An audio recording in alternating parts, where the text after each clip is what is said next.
pinch hit and hit a home run. We're back on Loose on the Lead.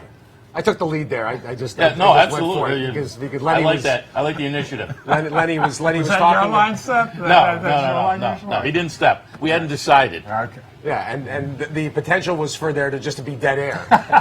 That's coming. Don't worry. It's here right now. Lenny Shulman is with us. This is one of the visits we always look forward to because you get shtick. Yeah, it's right over the head. Lenny in for Blood Horse, and of course you're just happy to have a job. I'm here on vacation, so it really isn't about the job, and I am happy to have a job, any job. Anybody's out there, 3-1, oh, never mind. Can text me. We'll talk about that. What a great day of racing to come up for yesterday, though, guys. I mean, I know you talked about Songbird a little bit, but you know, Rick Porter talked to me about this filly before she even ran, and I just have a real affinity for her because I was there at the beginning, right when she broke her maiden, and I knew she was special then, and just to see what she has become is. It just gives you chills to be able to see it live, you know? And of course, our thoughts are with Mr. Porter also, who's under the weather. And what a game sportsman he is. I mean, to bring that filly out here to face the best, 3,000 miles away from where she was, and to face Karina Mee and then come back and go the 1.25 miles yesterday. Wow. Just fantastic stuff. Lenny, on that topic too, because you've got the general public that has got this mania for fillies and mares that somehow they're not validated until they now face males. It's this insane, you know, from the start, literally, I think she was cooling out from the Breeders' Cup juvenile fillies, and they were saying, when is she facing the boys? Will she run in the Santa Anita Derby? It's like, what? Wait a minute. And Porter has been 100% forthcoming, saying exactly what he'd like to have happen with her, including, you know, running her at 4, taking the B. Wayne Hughes page and running her beyond 4, and there's plenty of time. But what is it? We got spoiled with Rachel and Zenyatta? Well, Zenyatta faced the same criticism after she won the Breeders' Cup Classic. People the next year, oh, she's not running in the Hollywood Gold Cup. She's not running. Well, she already beat every horse in the Hollywood Gold Cup in the Classic the year before. So, yeah, Zenyatta faced that same, even having won the Classic, she faced the same thing. And Porter has been consistent about it. Next year, somebody asked me yesterday, hey, is she going to the Breeders' Cup Classic? No, she's not going to the Breeders' Cup Classic. You know, he's stuck to his guns. When you change your plans, that's when you get trouble. Yeah. That's when trouble's right around the corner. That's a good point. So give Porter all the credit. Knock on wood, you know, unfortunately they can go wrong at any time, but if she comes back again next year, I think you'll see a much more aggressive campaign. And you're absolutely right. There is no validation needed here. She doesn't need to beat the boys this year. She needs to do what she's been doing. And if you can't appreciate what this filly is, it's sorry for you, because this is a spectacular racehorse. And you talk about being kind of tipped on the horse, so to speak, before the horse ran. Did they? It's hard to envision this, but were they envisioning this was going to be a very special filly? They did, and I know you. Well, we got McGreevy. You might have Mr. McGreevy coming on, who is one of the most gifted bloodstock agents there is. I mean, yeah, they paid $400,000, but you know that's looking like a pretty good bargain at this point. He sent a few horses out to California. What was it? America was the other one. There were a few. Kentuckian, and there was another one. And, you know, they were all well meant, and the other two really didn't go on the way they thought they would. But this one kind of, in typical thoroughbred fashion, makes up for the ones that didn't. So, yeah, they were really high on all of those. Lenny, the opportunity to be here, and we talked even last year, I think you just had bought a property here, and at some point you might actually live in it, but you're here for the... I'm waiting for you to leave town. That's what I want. Listen, a lot of people, that could happen any moment.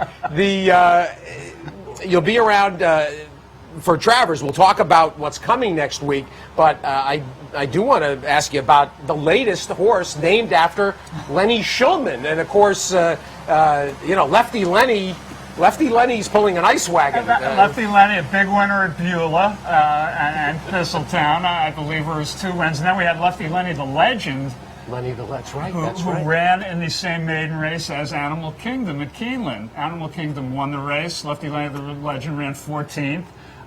But in happy news, became a champion jumper. Won ribbons at Madison Square Garden. Yeah, Eric Reed's daughter had her for a while. Oh, how nice! And so we're kind of 2 for 2. And now the latest one is Doggone Lenny, who Doug O'Neill has out in California. He's a 2-year-old, ready to make his first start. He's a colt by the Factor, and not that this factored into it, but. The dam's name is Sarcastic. Now, I'm the last thing from being a sarcastic person, but I guess somebody may have thought differently. So look for Doggone Lenny. Should be starting at Del Mar within the next week. They picked out a Factor colt because, of course, you write a lot of one-liners for Bill O'Reilly. That's right. That's right. Have you seen that Hillary Clinton there with Bill O'Reilly in it? It's like an anti-Trump ad. If Trump's saying something, they cut to Bill O'Reilly going, That's actually a very good spot.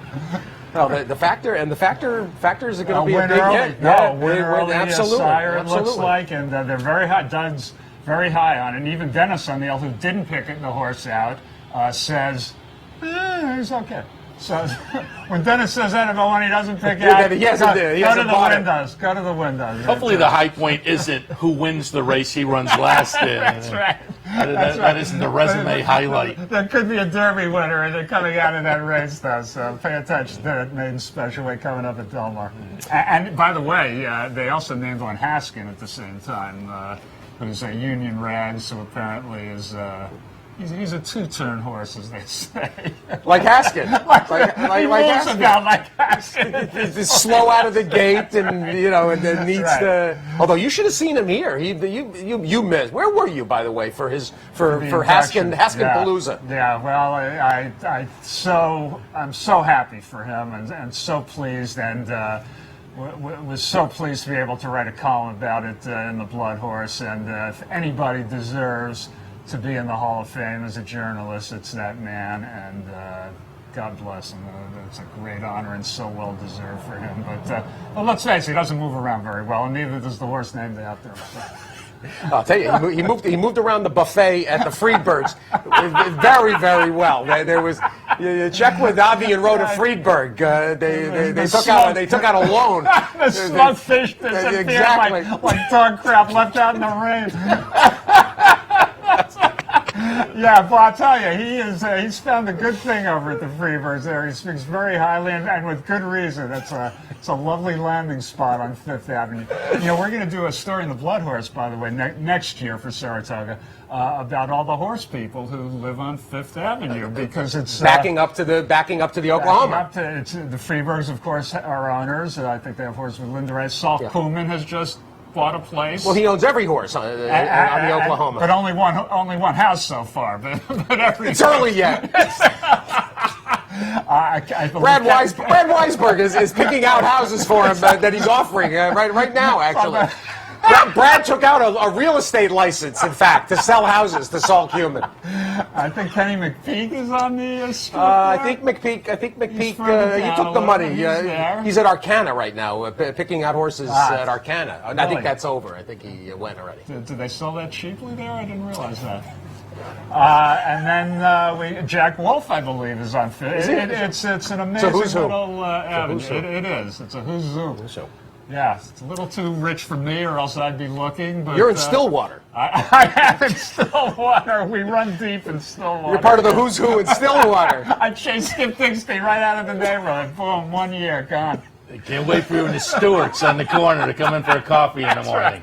That's right. Speaking of a who's who, we got a who's who assembling for next Saturday, because this Travers, fascinating, and one of your favorite subjects, and a guy that you can't get enough of, Eric Gio, the amazing and the quote machine, as it were, with Leoban. And from every account, Leoban out of the Jim Dandy smashingly, and one of the things that's interesting about the way this Travers is shaping up, and for right now, Exaggerator, Destin, Leoban, Creator, who had his last work this morning, Gun Runner, American Freedom, and Arrogate. They'll be here Wednesday for Baffert, or maybe Tuesday. 3, it looks like, from Chad Brown, as many as 3. Connect and Giftbox, certainly, maybe My Man Sam as well. And then Governor Malibu and Mohayman.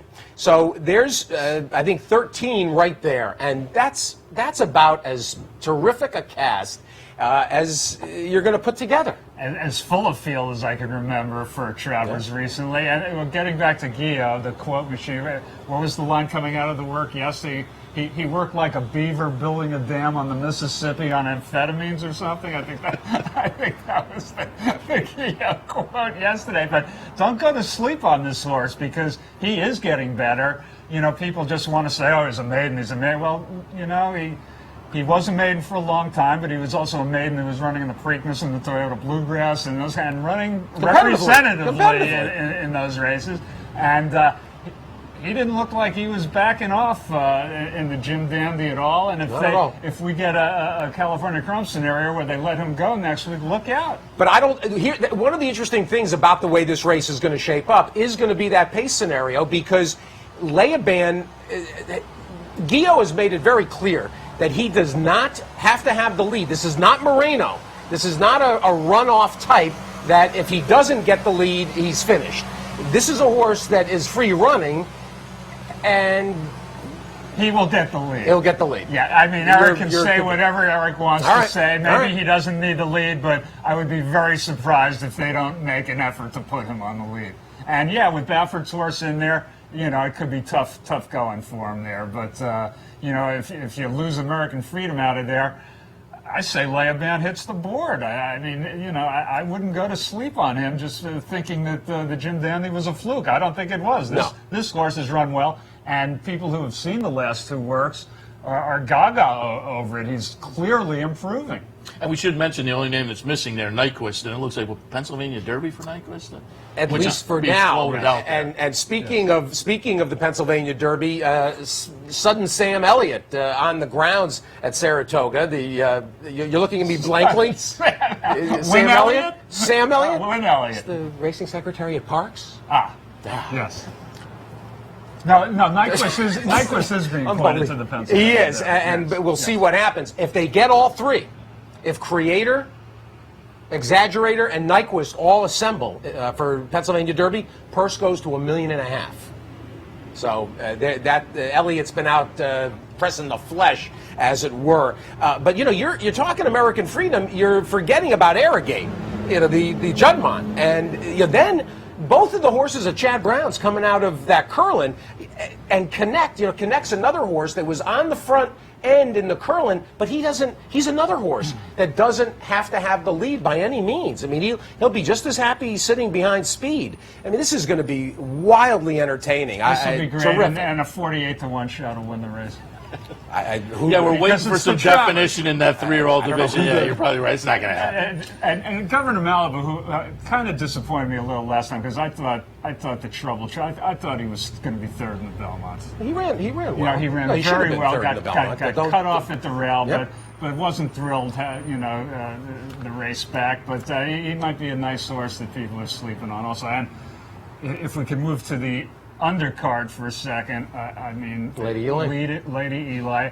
You know, this crowd that was out here yesterday, traffic was backed up to the Northway yesterday at post time, and I can tell you that because I was in it, to see Songbird. You know, I've never seen a non-Travers Saturday be like it was yesterday, and I think people are going to come out, of course they come for the charge of Lady Eli, who is apparently training better than she has ever trained before, and I've heard this from multiple people, including people who are running against her in that race. Pete Bradley has a filly in that race who used to be with Chad Brown, who is now running for Brad Cox, and is going to be a big launch at 15-1. Pete thinks she's going to hit in the exacta, but he said that Lady Eli is not going to be beat the way she's training. So, off since July 4th of a year ago, another undefeated superstar just like Songbird, and it is going to be spectacular to be able to see her run again. Coming back from a terrible disease of Yeah, I said labyrinthitis. two races from Songbird, former champ, future champ,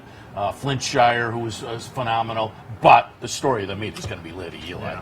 Yeah. So it is going to be what another Saturday. And you're right, Steve. I mean, every single weekend there's been spectacular horses and spectacular racing here. Amazing. And we even thought we'd have Tepin for a second there, but We have our stablemate later today. Catch a glimpse, of course, in the Lake Placid. We have to hope that this weather that apparently is bearing down on us holds off and doesn't affect the turf, because it's a nice lineup. This is not a slam dunk for Catch a Glimpse at all. Time in Motion for one of your favorite outfits, the Jimmy Toner barn, and the Phillips family involved, and our friends the Pettigrews that are back in again from Nebraska, professional artists Dell and Martha Pettigrew. And they've got the Jonathan Shepard. Shepard needs his win. Outsider Art. And Outsider Art puts the blinkers on. Hopefully she'll be a little closer. Kind of a high-strung filly. She melted down at Churchill before the Edgewood just was unnerved by the 150,000. I can't blame her. Yeah. But a very good lineup. There's also Chad. Chad's got another 7 horses in the race as well. Lisa's World, and Martin Schwartz has got 4 or 5 imports. So it should be quite good. what a Martin Short, what a job Michelle Zarella does getting horses in Europe for him. I mean, it's unbelievable. And also, you know, you feel for Jimmy Toner with Recepta going down. It was just all heart, just all heart for being a little filly like that. So we wish that outfit the best with Time in Motion. We wish Lenny Shulman the best, and happy that Lenny's going to be on. I'm melting down here, by the way. A little bit, little schwitzerdick under the heat lamps. At least you got a tan. At least you got a little color. I was sitting with you in the winner's circle. That's where I got my color from yesterday. Steve saying, I have work to do. What am I talking to you for? I don't know. Go do your work. What do you want from me? 2 races later, he's still in there. Lenny Shulman, everybody. Always a pleasure. Follow him on Twitter, although you're useless. We're still waiting for that. My 11th follower on Twitter. I hit double figures. Come on, Seth, join up. We're still waiting for that first tweet. It'll be monumental. Yeah, it'll be from you telling me to check it on Nyquist's broken leg like you did on Derby Day. You alpaca. Unbelievable. We're going to take a break, and we need one. You do too. Come right back, though. We've got Tom McGreevy. Really looking forward to talking about Tom's approach to bloodstock. He's been picking out absolute home runs for Rick Porter for 10 years plus. We'll talk about his approach because it's a little different. Not pedigree oriented. It's strictly on the individual, on the physical. We'll talk about it with Tom McGreevy, picked out Songbird, next on Loose on the Lead. Hey race fans, head down to the all-new Clubhouse Racebook. With live horse racing on more than 250 flat-screen TVs, state-of-the-art wagering terminals, and amazing Vegas-style atmosphere. The Clubhouse Racebook, 711 Central Avenue, Albany.